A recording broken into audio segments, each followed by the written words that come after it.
Pessoal, bem-vindos ao Pleno Quiz. Hoje nosso convidado do dia é o Dr. Cauê. Seja muito bem-vindo. Beleza? Obrigado por ter aceito o nosso convite. Eu que agradeço o convite. E a ideia aqui, cara, é um bate-papo bem rápido, um pouquinho mais informal mesmo, para conhecer tanto o seu lado pessoal quanto profissional, Certo. mas de uma forma um pouquinho mais descontraída, tá? E então me conta, Cauê, como que é a sua semana, assim? Geralmente você tem algum dia livre, de final de semana você tira para você, ou você trabalha sempre? Eu tenho... A quinta-feira costuma ser meu dia livre, hoje, Legal. Inclusive, né? E eu trabalho segunda, terça e quarta e sexta-feira o dia todo. Final de semana é variável, assim. Eu guardo o final de semana para mim, mas às vezes esse para mim é para estudar. Então, às vezes tem algum curso de pós-graduação, às vezes tem algum curso que é alguma capacitação, curso prático dentro ou fora de São Paulo. Quando não tem, às vezes eu acabo pegando ou sábado ou domingo para estudar mesmo, rever as coisas que eu tenho feito. E sempre que possível, tirar o dia pra mim, né? Meus cachorros e Legal. ir pra praia quando dá, mas... Isso que eu ia perguntar, quando você tira o dia pra você, geralmente você faz o quê? Se eu ficar em São Paulo, cara, eu gosto de ir pro parque, eu gosto de treinar no final de semana também, fazer alguma coisa mais soltinha, mais fora da obrigação. E, eu gosto de encontrar pessoas, né? Gosto de interagir, eu gosto de fazer um social. Agora na pandemia tá mais complicado. Nem me fala, é bem difícil, mas eu tô com uma boa expectativa aí que isso vá voltando aos poucos. Espero que sim. Fora dessa loucura de pandemia, você sempre viajava bastante? Cara, fora da loucura de pandemia, eu tentava sair com uma certa frequência para o litoral, eu acho que é o que eu mais gosto de fazer. Só não ia mesmo quando tinha obrigações em São Paulo. De trabalho mesmo, de final de semana ou de feriado, nunca tem, assim, eu nunca atendo nesses dias. Principalmente, assim, eu acho que eu preciso ter o tempo para mim, eu acho que todo mundo tem que pensar nisso, senão pifa, né? E mesmo na minha área, a procura para atendimento nesses dias, ela não compensa às vezes, né? Ela é pequena, né? Aí não faz tanto sentido. Então, final de semana, feriado sempre ficou uma coisa para mim. Às vezes tinha aula, tinha curso, tinha congresso, uma coisa que quase todo mês tem alguma coisa, né? Mas se não tivesse, dava pra decidir ir pra praia e pegar uma onda, fazer alguma coisa assim. Legal. E o seu exercício na semana, hoje em dia, é o CrossFit? Cara, o CrossFit é o principal. Eu faço CrossFit, eu faço academia, né, padrão, musculação. Apesar de que a minha musculação, ela é muito influenciada pelo CrossFit. Tem que encaixar. Ela encaixa, né? Então, quem me passa o meu treino, minha periodização de musculação é um professor de CrossFit, de LPO. E pelo menos uns 2 dias da semana eu gosto de treinar jiu-jitsu também. Legal. E no cross você tá há quanto tempo? 4 anos. Tem bastante tempo. Você era da musculação antes, eu era da musculação pro cross. Exato. Minha migração foi engraçado, assim, porque eu tava meio relutante a ir pro CrossFit, eu sabia que eu ia gostar, mas tava com certo receio de me envolver com o negócio. Aí eu lembro que quando eu aceitei o convite de um professor, eu falei, eu vou 2 dias pro cross, 3 na musculação, vamos ficar assim. Ele falou, beleza. Mas, cara, em um mês já era quase todo dia cross, assim. Eu me apaixonei pelo negócio, me envolvi. Com o cross eu comecei também a treinar o LPO, né? Treinos isoladamente de LPO. Sim, aquilo tudo a ver, né? tudo a ver. E aquilo também, eu gostei muito do LPO. Eu lembro que, assim, eu nunca tinha feito LPO na vida. E aí, depois de uns 6 meses treinando, eu fui junto com o professor de LPO pro campeonato de Paulista, que era no Fernando Reis. Cara, foi horrível o meu levantamento, o meu snatch foi totalmente na força, não sabia nem entrar embaixo da barra. Mas eu levantei um bom peso, assim, eu fiquei feliz pelo resultado, mas, cara, desde então eu não consegui mais me afastar desses treinos, assim, me fazem muito bem. Legal. E qual que foi a sua maior dificuldade, assim, de exercício mesmo? Que o CrossFit tem exercícios bem diferentes da musculação, né? Cara, o CrossFit me fez muito bem, assim, porque ele me desafiou. Na musculação eu estava acostumado com aqueles exercícios isolados e tal, e no CrossFit eu descobri que eu era muito duro, sem mobilidade, sem alongamento, sem flexibilidade, uma agilidade baixa, e também a parte de ginástico eu acho que é onde eu sofro mais. Acho que até hoje, né, os ginásticos, eles são um desafio para mim. O LPO, no começo eu achei que eu estava levando bem, porque eu fazia muito na força, mas assim, eu tive um limite de evolução, porque a força, ela vai até um certo ponto, depois tem que ter técnica, tem que entrar embaixo, tem que ter uma boa mobilidade de quadril, tornozelo e tudo mais. E aí depois que eu fui entendendo essa questão da mobilidade e evolução técnica, aí também consegui evoluir melhor no LPO. Mas se eu for colocar o que foi mais difícil para mim, foi o ginástico. Eu acho que deve ser difícil pra todo mundo que vem da musculação, porque realmente vai ficando mais travadão, né? Eu via, tipo, a galera ia fazer pé na barra, entendeu? Pá, pá, pá, pá, pá. E eu, sofria, suava pra levantar o pé até conseguir bater na barra. E depois com o tempo o negócio vai indo. E você tem algum hobby sem ser de atividade física? Cara, eu gosto muito de música. Eu Legal. toco instrumentos, acho que desde a minha adolescência. Eu gostava muito de rock quando eu era moleque, assim. Então eu acabei aprendendo a tocar violão, guitarra, mais a guitarra, assim. Tenho guitarra até hoje. Não pratico muito porque eu enjoei de tocar sozinho. Então, como nunca tive tempo para, sei lá, ter uma banda, ensaiar com outras pessoas e eu eventualmente tocar mesmo para alguém, é um hobby que tá lá em casa, pega uma vez na semana e fica por isso mesmo.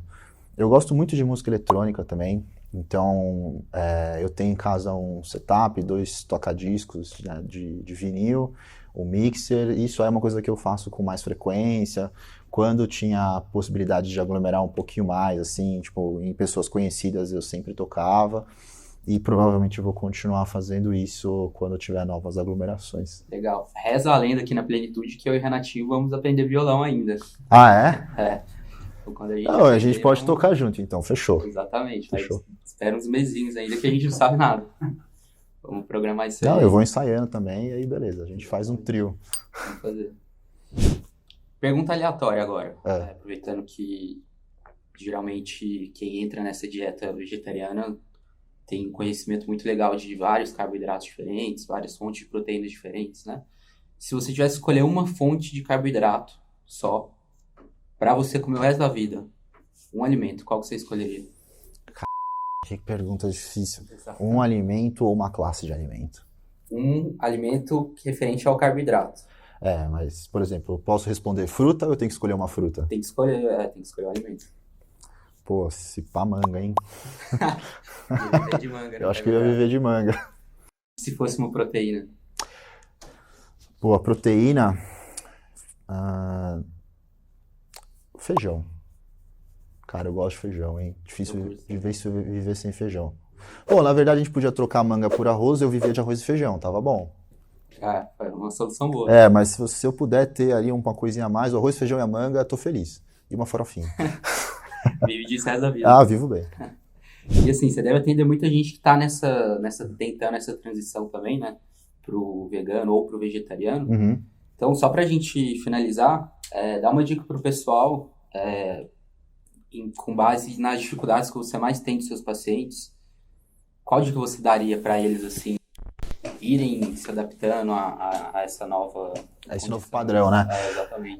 Eu acho que é importante as pessoas entenderem que quando você decide não comer carne, você não tem que colocar nada mais no prato, né? É importante você comer muito bem o resto da alimentação. Então, assim, a maioria das pessoas que são adaptadas, acostumadas a comer carne, elas pecam, às vezes, na falta de outros alimentos. Então, tem um dado estatístico norte-americano que mostra que mais de 90% dos americanos, acho que em torno de 95% das pessoas, comem menos fibra do que o indicado, do que o mínimo necessário. Então, assim, você já viu alguém calculando fibra na dieta? Tipo, não, eu como tantos gramas de fibra. Não, mas você vê que a pessoa, não, como 1,5 grama de proteína, 2 gramas de proteína, tantas gramas de carboidrato, mas ninguém calcula a fibra. E é engraçado que, aparentemente, quase todo mundo come pouca fibra e come muito mais do resto. Principalmente quando a pessoa já é com uma certa noção nutricional, mais fitness, assim, normalmente é muita proteína e mais do que o necessário. Então, eu acho que é fácil entender, então, que se você tira a carne, provavelmente os alimentos que têm fibra, então vegetais em geral, eles precisam estar mais presentes no prato. Para a gente conseguir um aminograma completo não é muito difícil. Que qualquer porção proteica animal, ela tem um aminograma completo. Agora, se você comer só arroz ou só feijão, você não tem. Agora, se você juntar os dois, você tem um aminograma completo.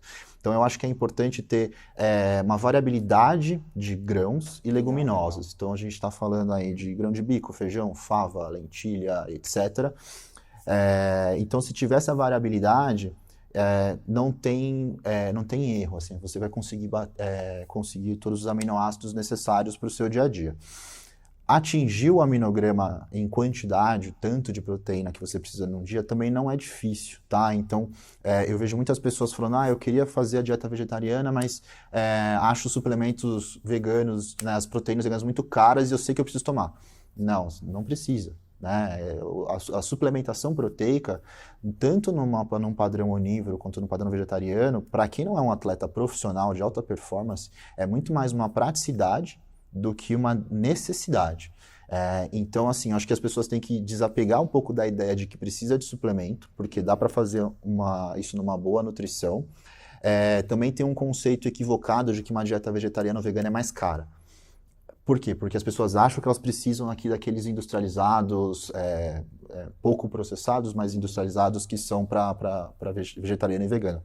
Não precisa, né? Então, a dieta vegetariana e vegana, ela não precisa ser mais cara. Na verdade, ela não é, porque a carne realmente é muito mais cara. Então, ela pode ficar até mais em conta. E assim, também tem... às vezes as pessoas querem fazer em todas as refeições todos os grãos, né? Todas as fontes de leguminosas, etc. E também não precisa, né?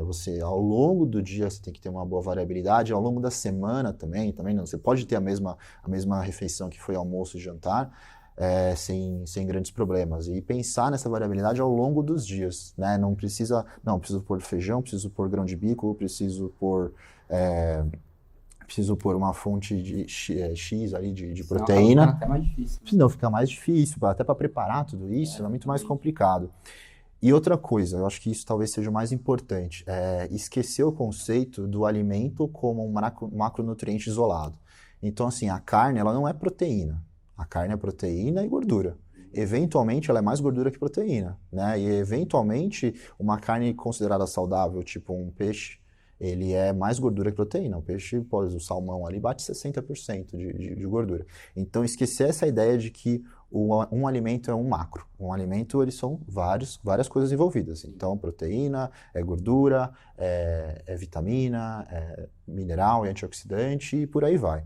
Assim como o arroz, ele não é carboidrato puro. Ele é carboidrato, ele é fibra, ele é proteína. O feijão, mesma coisa, carboidrato é fibra e é proteína. A partir do momento que as pessoas entendem essa questão, fica mais fácil de montar o prato, porque você parando de ver o alimento como um nutriente e vendo ele como vários, você vai conseguindo entender como colocar aquilo. E uma última coisa que eu acho legal levar em consideração é a questão das cores, né? Então, as cores dos alimentos, elas são uma dica das propriedades nutricionais desses alimentos, dos vegetais. Então, se você mantiver uma ingesta diária de 5 cores diferentes, você provavelmente está tendo uma boa variabilidade de micronutrientes. Então, considerar essa questão das cores no dia a dia facilita bastante também a montar um prato saudável e completo nutricionalmente. Sim, e eu acho que outra coisa muito legal também, para quem está pensando em fazer essa transição, é não se apressar, né? Você pode começar 2, 3 dias da semana a cortar carne, você pode virar o volacto primeiro, ao invés de já virar vegano de uma vez. Com certeza, com certeza. Com certeza deve aumentar a adesão também. Às vezes para pessoas que... Tem pessoas que elas não querem ser vegetarianas, veganas, estritamente, assim, para sempre. Eu acompanho pessoas que falam, não, eu não como carne de segunda a sexta, de final de semana eu como. Beleza, ela optou aquilo e não tem nenhum problema. Eu acho que a dieta ela tem que ser intuitiva, né? A pessoa tem que saber o que escolher de uma maneira intuitiva e ela tem que ser confortável, tem que ser agradável. Sim. Ela tem que ser um negócio que não é sofrido.